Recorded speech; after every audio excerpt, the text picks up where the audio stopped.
Hello, gentle viewers. This is Vindian, welcoming you to a special bonus episode of Out of the Park Baseball 18, I think we'll call it. As you can see, I'm currently on opening day. You may immediately say, but wait a minute, Tuesday's video ended with the off-season starting. Why didn't you post the off-season? Funny story, I'd recorded the off-season video, and then, because I do batch recording, I'd named it OOTP Thursday. But I looked at it and thought, I looked at the file name and I was like to myself, didn't I just upload a recording for Thursday? This must be the old video that I need to delete because of a solid state drive. I only have so much room on it. And I wanted to make sure that I didn't lose anything. Later on, that might be important. So I deleted the video and then realized afterwards I deleted the off-season video. So this is a short video that we're going to put in front of the opening day video for season number 5 because I was an idiot and deleted the old video, for which you have my humblest apologies. So what I'm going to do in this video is just give you a quick off-season recap, tell you what I did, and it may turn out, and please let me know in the comments, that people prefer this. I know sometimes off-season videos can be a little bit boring, because I'll be sitting there, how many dollars should I sign this player to? Should this be a 2-year contract or a 3-year contract? Some people have said they love that kind of thing. Others have said they find it a little bit dull. So please give me your feedback on that question.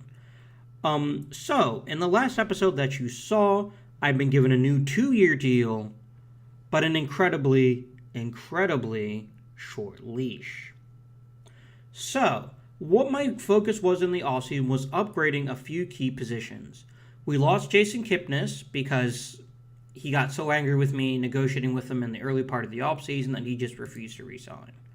Let's start by doing the Meet the Team screen so you can see the new players. So I got Trevor Story on a 1-year deal, maybe a 2-year, a 1-year deal to fill the gap at second base because I didn't have anyone I was super thrilled with at second base. So hopefully Story can be, just like Andrelton Simmons was in the previous season, that player who needed that year to establish himself and get a big free agent deal. And for the short term, he can fill the role, play decent second base, hit some homers, and draw some walks. So a gamble, but a cheap one, only cost me $2.6 million. Let's see. I acquired Kyle Seager. Seager I signed for a 1 year with a player option because third base has been a weak spot for us the last couple of seasons. So again, not a big cost signing, but we're at the point where we have to make a lot of moves at the margin until some free agent space frees up. And I think Seager can be a very good 1 to 2 year placeholder.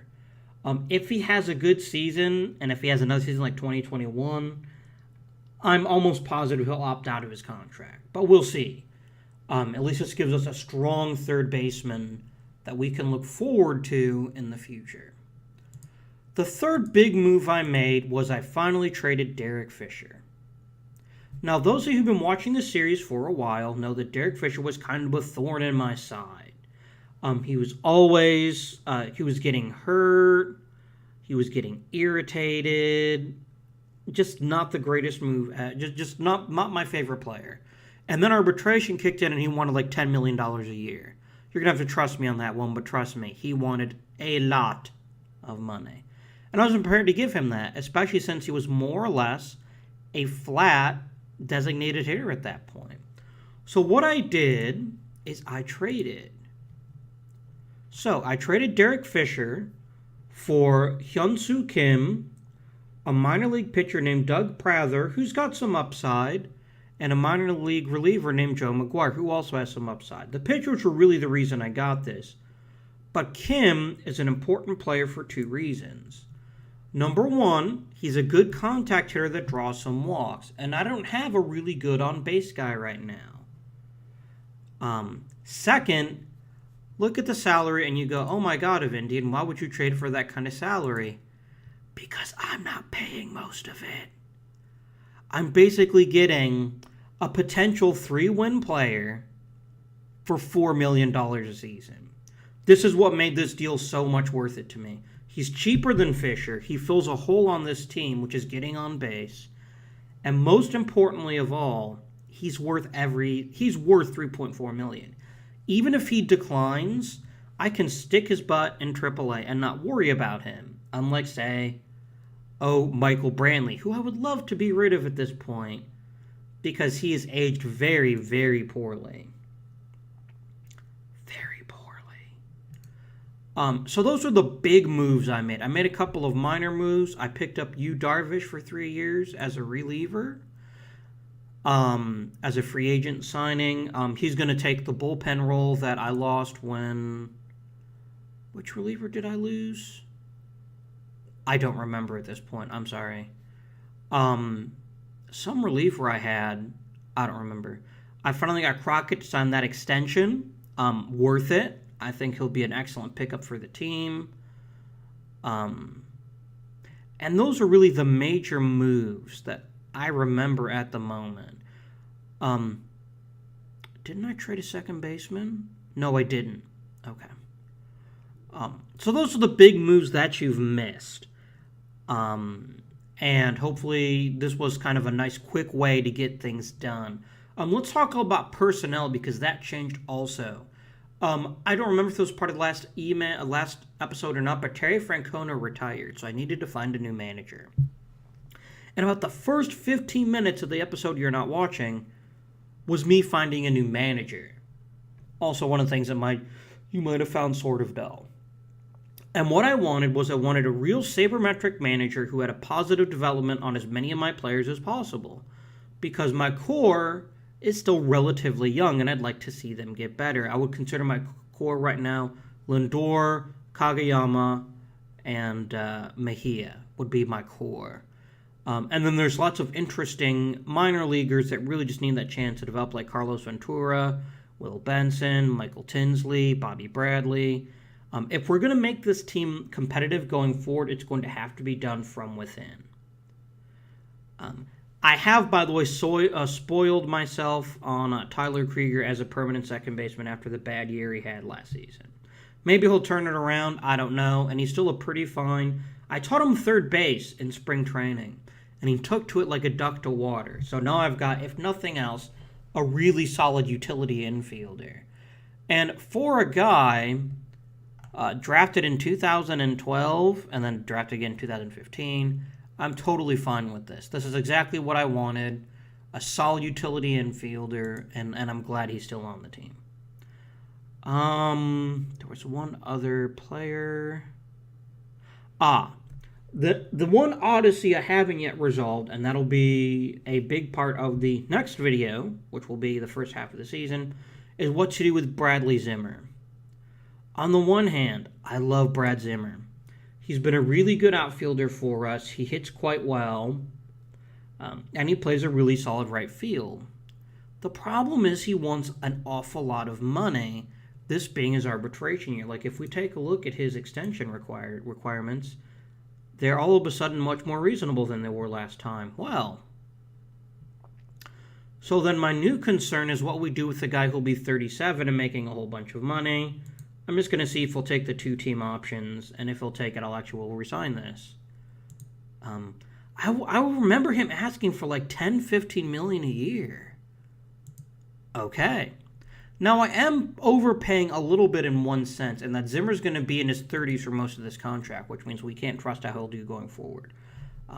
But see, so something positive happened on this episode, which I never would have thought to do if I wasn't trying to tell you what I'd done in the offseason.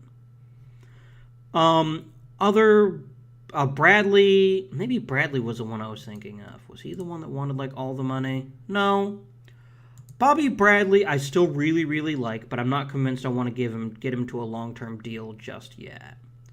I want to see how he does this season. Last season, this average is just, ugh. If he could hit 260 again, like he did his first year in the majors, he'd be amazing, and I would re-sign him, and it would be glorious. But if he's only hitting 230 or 240, all the walks and power in the world aren't going to carry him over the top. So I find him kind of irritating in that regard. We'll see what happens, though. Bradley is another extension target, and a lot will depend on how he develops this season. If I get that 250 season, maybe I talk extension with him. If I don't, maybe I start just going the arbitration route. Anyone else? I talked to Familia and Osuna. They both want crap tons of money. Osuna's actually out for the season again because he wouldn't be if he wasn't. He wouldn't be, yes, injury-prone, wrecked. I would say made of glass. I'm not going to offer him an extension unless he wants, like, a good make-year deal. And then Familia wanted, what, like $15 million a year? $10 million. $10 million's not that unreasonable. So he's a possible target for an extension. We'll see what happens, though. I think one of the traps I've gotten into in this playthrough that in early versions of Out of the Park Baseball I didn't, I think I'm overpaying for relievers. Typically, I would never have the only reliever I would ever pay around $10 million to would be my closer. But I've got a few people now who are making a bit more than that. It seems a lot to pay that much for a setup man for Crockett and Darvish and such, and Dyson, even with the Rangers picking up most of his salary. So we'll see what happens going forward. I'm probably going to start trying to trim payroll in the bullpen more than anywhere else. Just because, and if you follow baseball, you know that it's almost impossible to predict which relievers will be good from year to year to year to year to year. Sometimes a pitcher will be awesome one year and then just terrible the next, and there's no real easy way to predict it. We really need starting pitching prospects. And I've said that probably every episode since the very first one, but it still remains true. Our best young pitcher, and this was a brilliant free agent sign, was Brandon Finnegan. And I love Finnegan, but you can already tell with a potential lower than overall, they think he's starting to peak, which means the end of this contract is probably going to be overpaying for innings eaters. We need a replacement for Carrasco, because Carrasco's going to hit the wall sooner rather than later. And with him gone, that's my ace. And I don't have anyone in the minors yet that can fill the role. I've got some promising guys, but no one who's that close to the top. Miles J was another really good free agent pickup. He had a very fine year for us last season. We'll see what he does going forward. So, now, I said I was going to talk about personnel moves, didn't I? And then we got distracted. So let's go back to the personnel. So I combed the managerial market, and I looked at several people, some of whom were like, let's keep putting Kageyama in as the leadoff hitter. And I said, no, I don't want Kageyama as the leadoff hitter. And they disagreed, and there were angry words. And I finally settled on Freddie Gonzalez. I settled on him for two reasons. First of all, his relationships. He's really good at developing hitters. And I know I just got through telling you I have bad pitching prospects, which means that it's not as important to me that my manager develop pitchers. The other reason is look at this sample lineup. He's actually putting a good leadoff guy who gets on base in the leadoff spot. I know this may blow your minds. Sometimes it still blows mine. But just the idea that he's not compelled to put Kageyama in the number one spot just because he's really fast and bad at base stealing, I'll have you remember, it just delights me to no end. Kageyama had an amazing season last season. Really pleased with that. But he's starting to age a little bit. And we'll see what happens as he gets older. My other major change was a new scouting director, Brian Bridges.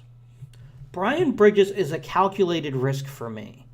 I need someone that can find me the unique amateurs that can take the team to the next level. And so I picked Bridges, who, as you can see, has an outstanding mark as scouting amateurs. He's also really good at scouting the minors, which means I'll have a better chance of getting a good return if I trade people for prospects. I don't like the fact that he highly favors tools. So those of you who don't know baseball super well, tools means someone who looks like someone who's ripped, 250 pounds, hits the ball 500 miles in batting practice. But sometimes those toolsy players, they end up failing in the majors. And that's fine. That's part of baseball. But what makes this challenging for us is this means he's going to be less reliable about the people we've already got. So we're going to have to keep a very close eye on statistics because I trust statistics. And make sure we include that instead of just looking blindly at OVR and POT when making our decisions about who to play at which position. So we'll conclude this episode. Those are the two major personnel moves I made. I signed a couple like minor league guys too. Let's see here. Is anyone's contract coming up this season? So 2022? No. I mean, I'll go ahead and click the offer button, but it's not going to matter because no one is eligible except for my GM. I don't know if assistant GMs actually manage anything. I mean, I genuinely have no idea what assistant GMs do when I run everything. I wonder if I could just not have an assistant GM. In any case, I might as well just give him an extension, right? I mean, he doesn't really hurt anything. Have an extension. Sure. There we go. I realize I may have just extended a contract to my replacement, but I think the Indians will find out if I get fired how bad he is at actually making his jobs. Now that I think about it, I wonder if the assistant GM has a role in who gets promoted and demoted. Yep. Okay, so that actually means he does have an important role. And I may have just made a silly mistake. Is anything here about his promotion? Not really. Okay. So there is a difference, which means he'll probably tend to promote hitters and prospects a little bit faster, which is fine. I have no problem with that.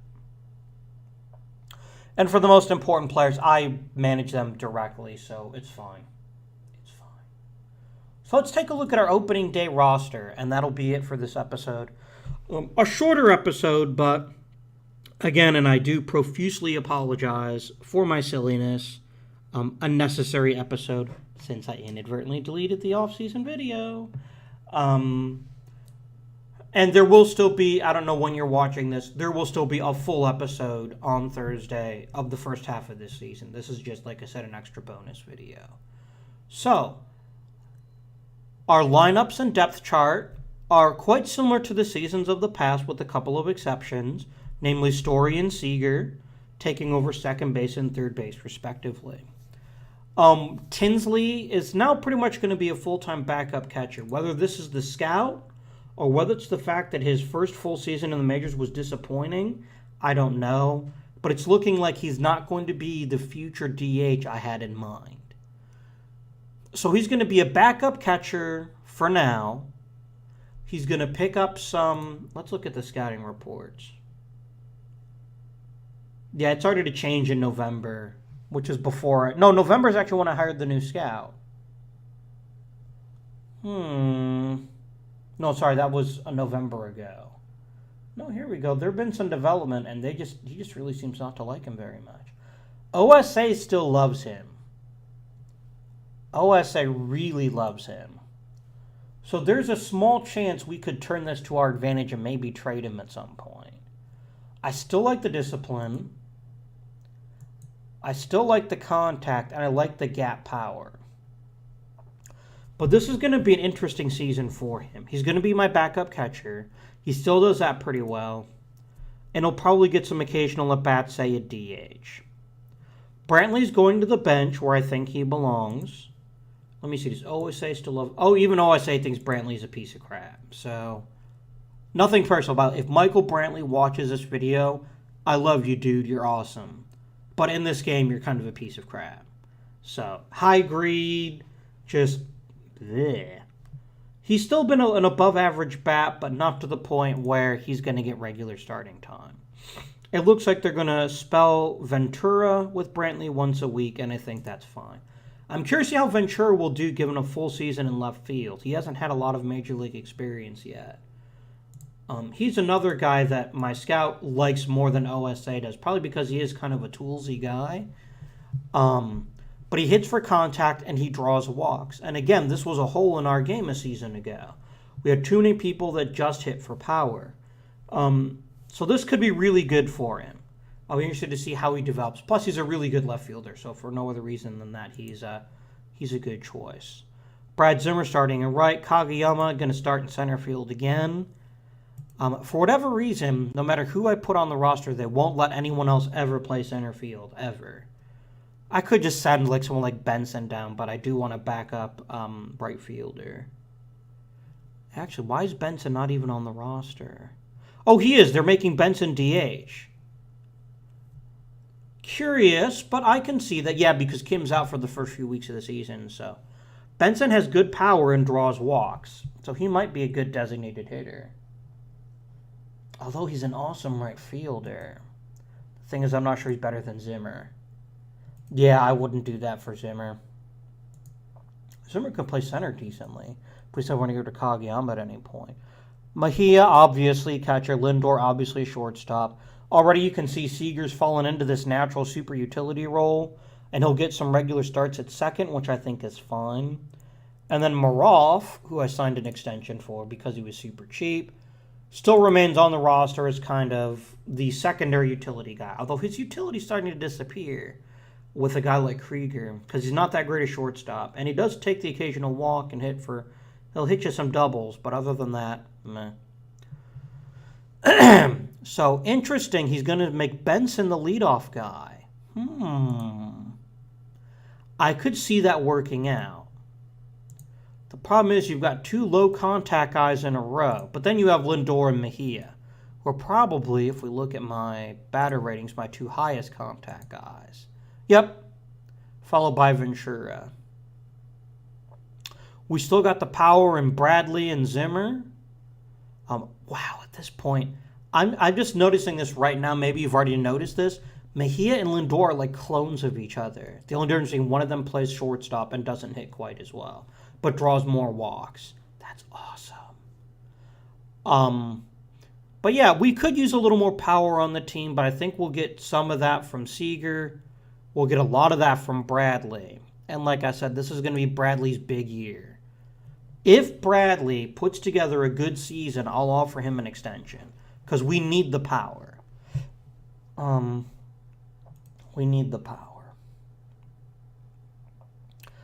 Benson, I don't know how he'll turn out. But this is going to be a good year to see how prospects do.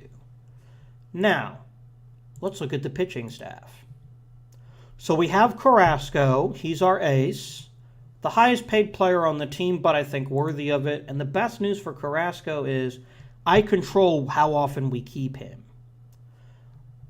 If I decide, for example, that he has a bad season, I can opt out of the contract and offer him the 1-year deal to get the prospect. First round draft pick, and I'd still save money, which is really good, and I like that a lot. But Carrasco's been pouring in the innings. I mean, he's been my most consistent pitcher since Kluber's gone. I mean, he's pitched 200 innings every season from 2017 to 2029, except for 2020, which he barely missed. I mean, this is 2 starts away. If he made 34 starts, he would surpass 200 innings. Carrasco's a great ace. I love him. I'm glad I've got him. Finnegan's a real good number 2. Had a very fine season for us next year. I look forward to more of the same this season. Clevenger's had his ups and downs. He's had some injury problems, but he still remains an excellent value. And we control him for quite a while, so he's pretty talented. Bauer's had even more of an up and down career. As bad as his 2020 was, 2021 was much better. We'll see how he develops. And then Jay, my number 5 starter, was a very cheap free agent signing. And he had an excellent... He led the majors in WHIP last year. I had no idea. So Jay could be another member of this rotation. But this is an old rotation. All of them are 30 or older, I think. Is anyone less than 30 in my rotation? No. Finnegan. Okay, Finnegan is under 30.